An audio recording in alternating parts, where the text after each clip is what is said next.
Let's make sure that our menu is behaving in a responsive fashion.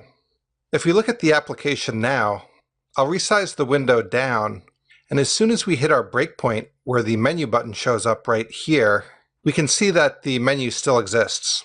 So at this point, we want the menu to be hidden. And when we hit the toggle button for the menu, it should show up and hide as we toggle it on and off. Now, one important consideration to keep in mind is that we're working with reusable components here.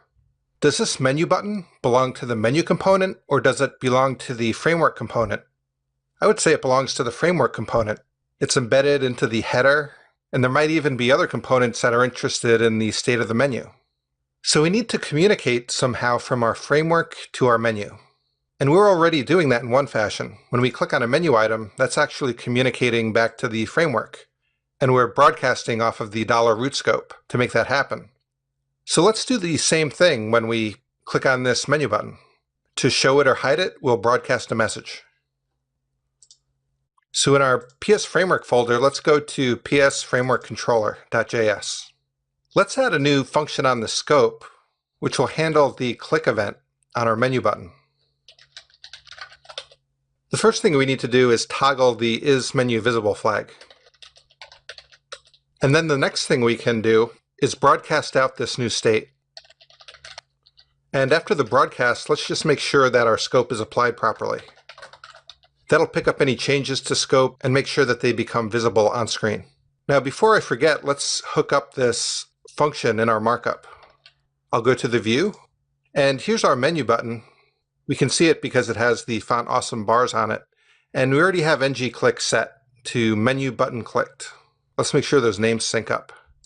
Yes, they do. Okay, so let's now add this function, broadcast menu state. We'll take our root scope and broadcast on it. And the message we'll broadcast is about the menu. Let's call it PS menu show, because we'll either be showing or hiding the menu. And we can pass it an object here. We'll use a show property. So show will be set to whether or not the menu is visible. And let's also add an isVertical property. We just want to let any listener know whether or not the menu should be displayed vertically or horizontally based upon settings in the framework. So we'll set that to scope isMenuVertical. So just to review, we're going to need to listen for this message in our menu, and we're going to need to read the show property, which will be set to isMenuVisible, and we'll read the isVertical property, which is set to scope.isMenuVertical. Now our menu state also might change on a resize event, so we want to call this function at that point as well. We'll go up, and here's our resize event. We call checkWidth, and then we can call our broadcast function here. So let's go to our menu and handle this event. I'll go to the PS menu folder and go to our menu controller. And we'll look for the event using $on. The function accepts an event and the data. And we'll set scope show menu equal to data.show. And we'll set scope isVertical equal to data.isVertical. So this is a new property on scope that we're creating, scope.showMenu. We want it to show by default at the start, so let's set that to true. And then if we go to the view for our menu, psMenuTemplate.html, we have the main div for our menu, and let's add another class to that. We'll use ng-show, and we'll look at that new flag that we just put on our scope, show menu. So this menu area will hide and show as that flag changes. Going back to the PS menu controller, it looks like we have an error in the code here. And yeah, we're not closing out our on function properly. Also going back to PS Framework Controller, we're using root scope, but I forgot to inject that. So let's inject that into this controller.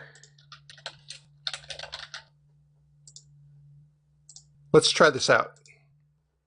So I'll shrink down the window, and our menu button appears, and the menu went away.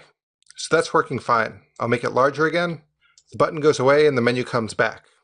So that's good. Let's see if the toggle button actually works now. I'll click on the toggle, and our menu shows up.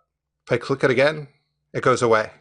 If I bring it down to a very small size, we can see that it still works. That's good. So let's see how this menu behaves. If I click on Dashboard, the routing happens properly. We're going to the Dashboard page, but the menu should probably disappear. As I click on these items, everything's working right, but it would be good if the menu just went away. Let's fix that.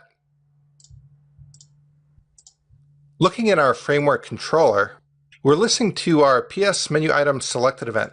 So when an item gets selected, we're setting the route string, but another thing we want to do is broadcast out the menu state.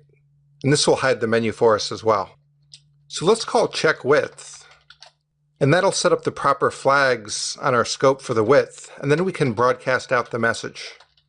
We'll broadcast the menu state out to the menu, and that should make it disappear. So I'll toggle the menu on, I'll click on Dashboard, and the menu goes away. That's fine. I'll click on Locations, and that's working great. Another thing we can do is get rid of this button to toggle the horizontal menu and vertical menu. If I click on this now, it only causes trouble. We'll never want a horizontal menu for a small screen size. So let's just make this button hide itself. So I went ahead and made that fix. If we look at our broadcast menu state function, before we were broadcasting out whether we should show the menu and whether it was vertical or horizontal, but we also need to broadcast the allow horizontal toggle flag. This will let the PS framework control whether or not the menu can be shown horizontally or vertically. We just set this flag to the opposite of scope.isMenuButtonVisible. So if the menu button is visible, the toggle flag will be false. So we need to pick up this flag in our menu. I'll go to PS Menu Controller, and I'm setting Allow Horizontal Toggle to True for the default setting. When we receive the PS Menu Show event, we're going to set that flag on our scope. So $scope.AllowHorizontalToggle, we get that value directly from the data. If we look at the view for our menu, here's our toggle button right here, this anchor tag, and I added a ng-show, and we're just going to be looking at that flag, Allow Horizontal Toggle. So that fixes the problem of the horizontal toggle button. And there was one other thing I fixed. If we look at the PS menu directive file, we have our link function. And I wanted to use this function so that we could set a default menu item. The way I do this is I create a variable called item, and we take our element and we call the jQuery function find on it. And we're going to find the class PS selectable item. And in jQuery, we can add the suffix :first to grab only the first one. So that'll grab our dashboard menu because that's the first selectable item. Then we'll use Angular's timeout service to call this function after the current digest cycle. We'll take our item and we'll trigger the click event. So this will just guarantee that the first item, the dashboard item, is selected in our menu when we start. Let's run this. I'll refresh, and we can see that dashboard is selected immediately, which is good. If I pull up the developer tools, I'll hit refresh, and we can see that dashboard is also selected for a small screen size. When I toggle the menu button, our layout button is gone. If I resize this, when our menu shows up, our layout button is back. So everything's working now. Our toggle button works. On a larger form factor, we can show the menu horizontally. We have our pop-up menu working. And the last thing I want to add to the menu is an animation feature. We'll add that in the next video.